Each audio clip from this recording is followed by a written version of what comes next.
Good morning. I'm Trish Giglietto. Thank you for joining us on this wonderful Wednesday morning. We are here today to share some information on how to be a tech-savvy town, right? How to embrace digital marketing and technology for small town revitalization. A little bit about us. Again, I'm Trish Giglietto with Paramount Pursuits. I am actually working with this organization. My husband and I founded it 10 years ago, and we work to help revitalize main streets, and we work to help businesses get started and grow. To date, we've worked with over 700 businesses, 8 different main streets to help them revitalize their commercial corridors, and we've worked on 18 different multi-year projects throughout 2 states. All of that to say, we feel you. We know the problems that you all are facing in the economic development arena, right? We have limited funding, but we have to do amazing, awesome things. That we often are working with a lack of specialized skills and or resources. Example, you have the borough manager or town manager who may have to write grants, manage the social media, run the office, handle working with council or whoever they report to. It's a lot. So we understand that lack of resources and the fact that we're often thrown into things that we really don't know. We're figuring out, we're literally building the parachute on the way out the plane. We understand limited time and staff capacity as well. You have to stretch those budgets, and with the economy doing what it is now more than ever do we have to stretch those budgets. Oftentimes, we're dealing with poor collaboration in the community. Everyone is acting as silos. You have great community stakeholders, but they're not collaborating and working together. Community apathy, just that resistance to change, or resistance to get involved, or just be a keyboard critic and go to social media to complain about everything. We feel your problems, which is why we created these webinars to begin with, to make sure we're providing support where we can to make your job a little bit easier. So we've started this webinar series, 5 proven strategies to revitalize your town and support small businesses. To date, we've done the identify and leverage your town's unique assets. We did last month the foster a strong sense of community. And here today, we are going to talk about embracing digital marketing and technology. We do have some other ones planned at the end. I'll share how you could join us next month to learn about providing business resources and support. So tip number 1, you really need to have and create a compelling online presence. This sounds overwhelming, and I'll be honest, it can be. You have a lot of experts out there telling you. I went to a conference once. There was a Main Street conference for the state, and they had a social media expert there telling a town full of town managers, town employees, that they needed to be on every platform, Twitter, Facebook, now X, Facebook, LinkedIn, YouTube, Snapchat, all of them. They need to be on all of them. And they had to post on Twitter alone 21 times a day. I broke out in hives just hearing that. There is no way, it's not practical. That's not what I'm here to tell you today. What I'm here to tell you is just work on creating that online presence that works for you. We're going to dive into some really interesting information. When I saw it broken down this way, it totally changed the way I think about town websites. Your town website is your digital front door. So it is the digital front door to your town. So what I want you all to think of right now, if you go to your website, what does your front door look like? Is it welcoming? Is it easy? Let's talk about those components that you really need to be thinking of when we talk about what elements your website should have. First and foremost, it should be user-friendly. I have seen some 1985 fabulous websites out there for towns. Not going to lie. It's a huge undertaking when you redo your website, and I think it just gets pushed to the back burner. Hearing that example and that correlation of this, your town's website is your digital front door. I want you to think, is the juice worth the squeeze? Is it worth it to invest time? And we'll talk about this, and resources into getting a new website. And the answer is, if you're questioning it, the answer is probably yes. First and foremost, it's got to be user-friendly. Take a look at yours and see what it is. Do you have high quality photos and video assets? You're going to hear the term video assets many times today. Video is what people look at. Look at YouTube, right? It's second largest search engine online now. People want video. So take a look and see if you have good quality photos and assets, photos and video assets. If you don't panic. We're going to talk about this in a little bit. Do you have up-to-date info on events on your page? I've gone to websites that have events from 2021. I'd rather you not have events on your website than have events from 2021. Attractions and local businesses. Are you telling people why they should come to your town, what they should do in your town, what businesses they should support in your town? And is it mobile responsive? Today's world is very much done on our cell phones. Is it mobile responsive? And what that means is, if I'm looking up your website on my cell phone, does it adapt well to that format? So those are really the key elements I want you thinking of for your website. Again, this is your front door. Not only are your residents looking at it, right, for garbage pickup, for who do I call if my neighbor's dog's barking, but you also have existing businesses looking at it. What are due dates for taxes potentially? What do I have to do if I want to expand my business? What if I want to change the sign on the front of my building?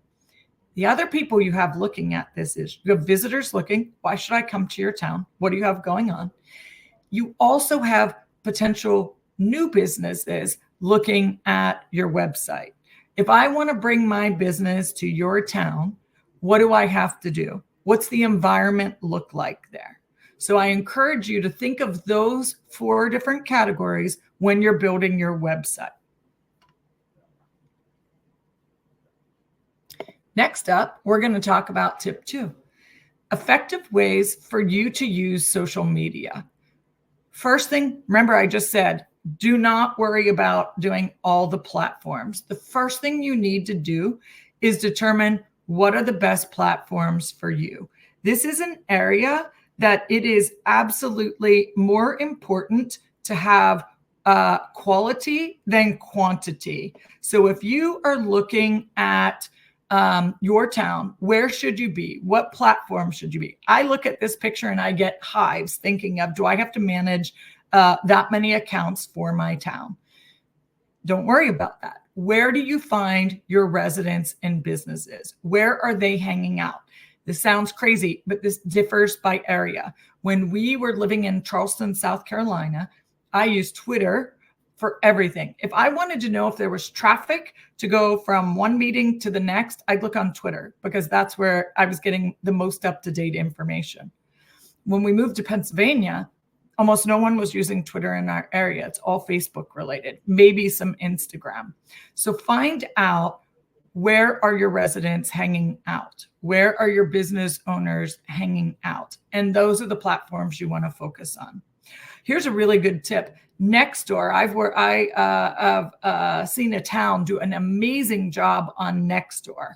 Nextdoor is meant to be very much resident focused. Think of questions like, is garbage pickup happening today? These are the calls you could stop coming to your office if you and have your staff using up capacity for, if you were posting this information on Nextdoor. Town meetings, how do you get more engagement? Make sure people know when your meetings are. Make sure that you are posting things like interruption and garbage service, water line break, any traffic delays that you may be having because of a project. Right now in Ambridge, where our business is located, they're doing a Main Street project. So being able to tell residents, hey, our businesses are all still open. There's additional parking can be found here, right?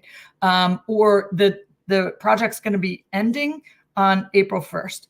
Those are really important things that you can convey and stay engaged with your community on. And Nextdoor is a great place to do that. Next tip, create a marketing plan. This sounds super overwhelming, but it's not.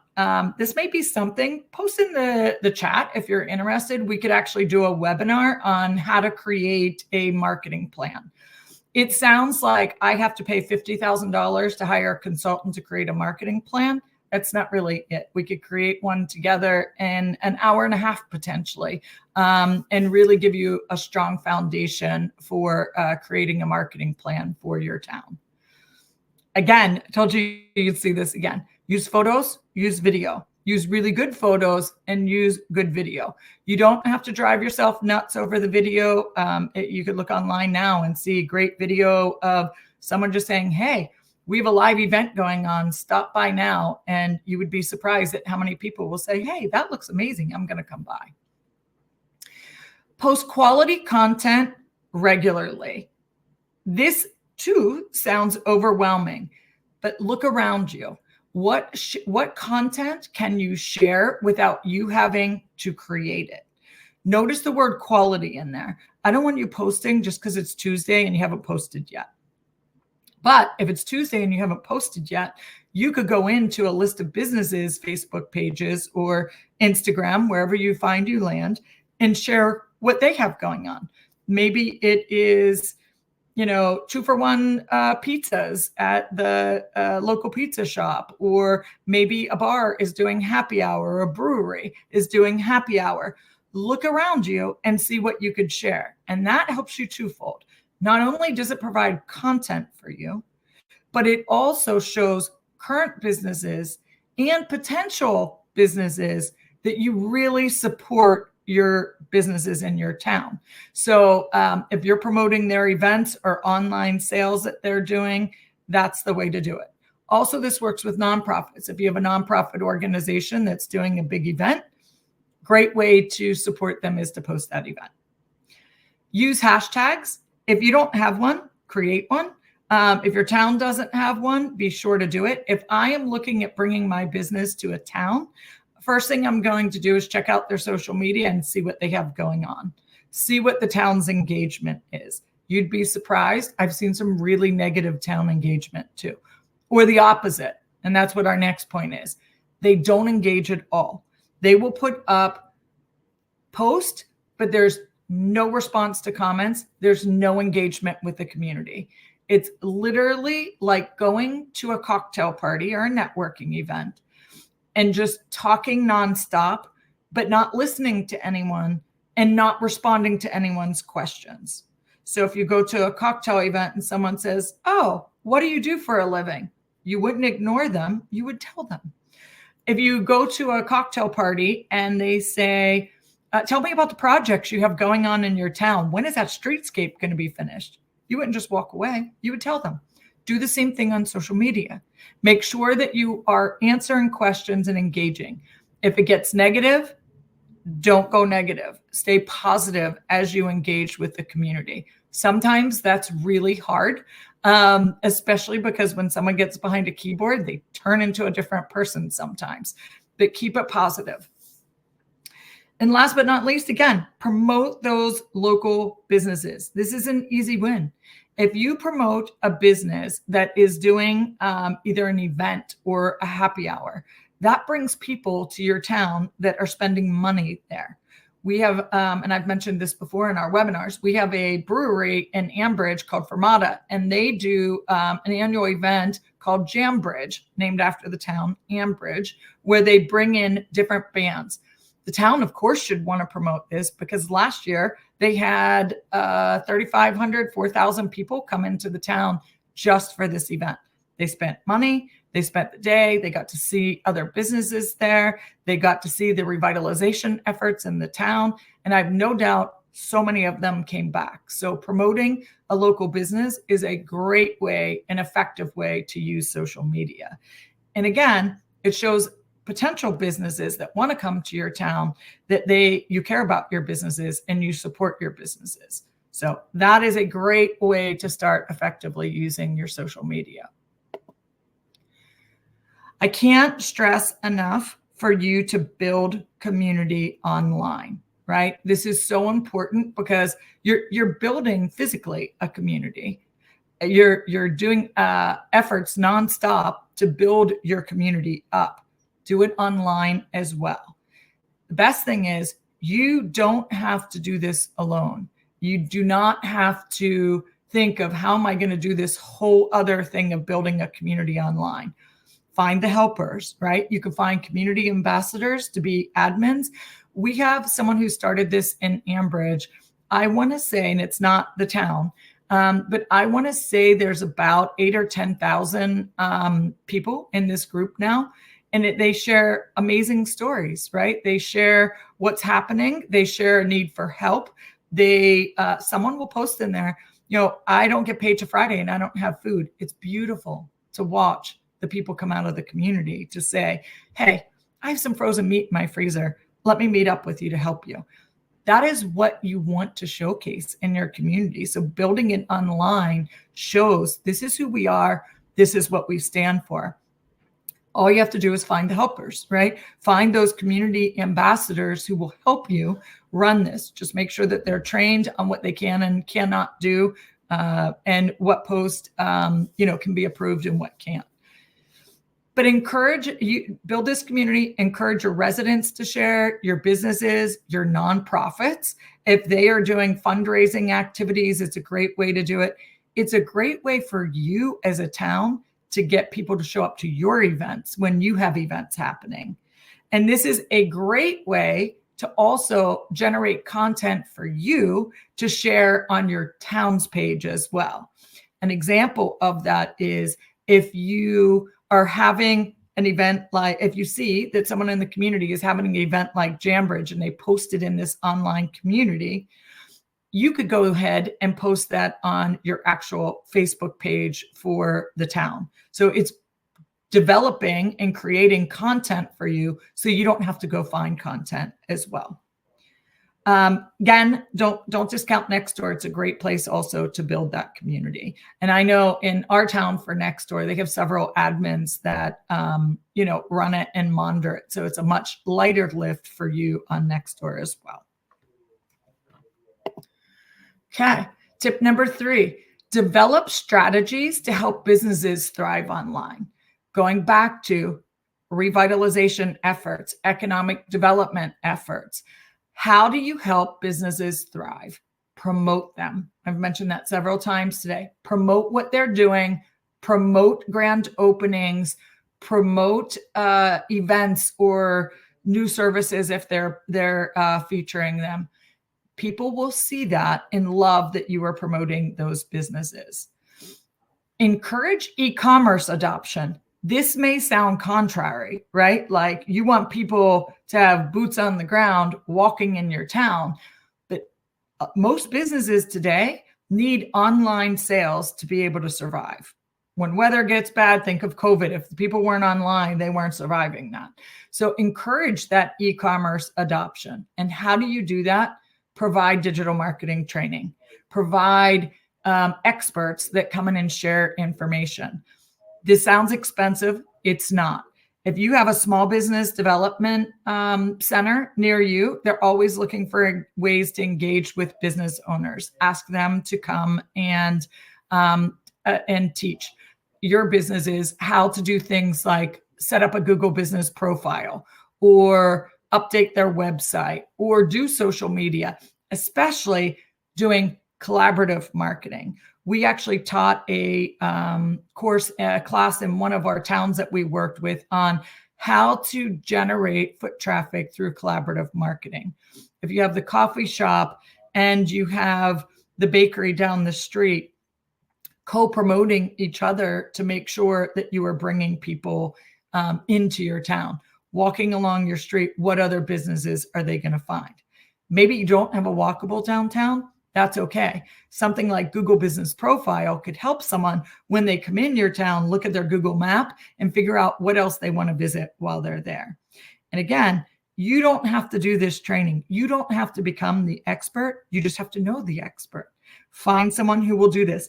You'd also be surprised. You will have residents in your town who are willing to share their expertise and do a training session like this. Look at your Chamber of Commerce if you have one. Would they be willing to do some kind of social media training to help businesses thrive? Tip number 4, tech on a budget. Here are some free and low-cost tools. Going back to, we understand the problems. Budgets have never been tighter, and we've got to do more than ever.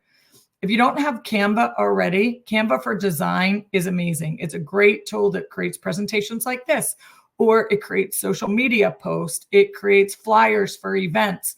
It is a great tool, super user-friendly. And they also have a really good online academy that teaches you how to use it. So if you have no skills whatsoever, it's a great way. It's a great stepping stone for you to get the skills. AI for content ideas and writing. I highly recommend this. Obviously, don't have AI create your post for you and walk away. You have to use it responsibly and review what it's doing. But this is a really great way for you to generate content ideas. If you have a newsletter, write posts, write emails, whatever that is, AI is a great resource for you. And there are many free versions. Our favorite happens to be Gemini with ChatGPT coming in a close second. Gemini, if you're wondering why, is just much more it's much more human sounding. So that's why I like it better. You also have scheduling posts, right? You're like, how do I get all my work done if I have to be posting all day long? You don't. You get a scheduler for that, right? Later is an example of that, or Canva. Canva now, if you have the paid version, you could actually post right through the Canva platform. Last but not least, Google Workspace and Slack for collaboration. If you want to increase your communication and collaboration in your office, Slack and Google Workspace are amazing tools for that. If you're a nonprofit, they actually have nonprofit plans available at a discounted rate too, which is also fantastic. But Google Workspace has tons of collaborative tools and calendars. And then Slack, of course, is a great way for your team to communicate better. So how are you going to do all of this, right? That's the question. I just told you 87 things that you have to start doing, but how do you do it? And here's how you do it. If anyone knows Mr. Rogers, being from Pittsburgh, he was huge in our foundation when we were growing up. He has this great story. When I was a boy and I would see scary things in the news, my mother would say to me, look for the helpers. You will always find people who are helping. So I encourage you to find your helpers. Who is willing to step in and help? And you will be very surprised at who that is. You may have someone who is a social media expert in their job who would be more than willing to come in and do some kind of training for your businesses or your office staff. You'd be very surprised at who's willing to step in and help. One of the things that I want to share with you is, what are your next steps? Okay. Let me see. Okay. Next steps for you is we would love to see you identify programs and partners that can help create marketing solutions for you. Again, look at your small business development center. Look at your, if you have a community college, can they take on a project of doing your marketing for you? Council of Government in our area did a program where they would assign a intern to you for the summer. Are there programs like that for you? Sometimes the universities have programs like that where they take on different class projects. Can you get your website rebuilt as a class project at the college or community college or university near you? Do they have an intern program where they would let an intern come and work with you? One year in Ambridge, we got an intern that came in, and for the summer, she worked on a project to attract new businesses to our town. It was a great project. She would pick up the phone and call someone that had a location in a town similar but far enough away and ask them, if you're looking to expand, I encourage you to take a look here, and created assets to send them about the town. So get creative in looking for those programs and those helpers. Identify your helpers. It could be something as simple as you have an awesome photographer in your town. We've seen this in one of the towns we work in. Amazing photographer, and he took pictures of the town and just let the town use them for all of their website and marketing and social media. It really set the town apart because they had these beautiful assets to promote their town. Are there grant programs available? You'd be surprised. Sometimes you could find a low dollar grant to pay for classes for your staff or for the businesses in your town. Determine your platforms for social media. Definitely start working on this so that you can figure out where should you invest your time and effort. Audit your website. Ask yourself the question, what does your digital front door look like? And again, don't panic over it. Figure out who are the helpers that can help you get your website updated. Couple bonus resources. How to fund programs, right? I've mentioned before, we actually do Main Street consulting work, and we have a business incubator that helps businesses get started and grow. How do you fund programs like these? ARPA money, if you have any, if you've been able to recover any money from early days of COVID and use that as general funds to fund projects like this, it's a great thing. Community Development Block Grant money, CDBG funding, is a great way to fund programs that support small businesses. Support from a local or national foundation. What corporations do you have in your town who may be partners? That's a great one. Community Reinvestment Act support from a local or regional bank. Banks want to be ingrained in the community, and they have to be. So do they have grant funds that would pay for a project to help you support your small businesses, or to maybe do a refresh on your website? Think of the different ways that you can reach out and fund programs that you want to do. Next month, we are going to be back here on March 19th to do the next webinar in our series. And this one's great. Fueling prosperity by providing essential business support and resources in your town. This is a great way to look at economic development, job creation, really taking the next steps in your economic development efforts. And last but not least, I thank you for being here. I appreciate you spending your Wednesday morning with me, and I hope I get to see you next month. If there's any way we could support you, I encourage you to reach out. Trish at Paramount Pursuits is my email. Email me and let's see how we could help you. Hope you guys all have an awesome week, and good luck in your economic and revitalization efforts.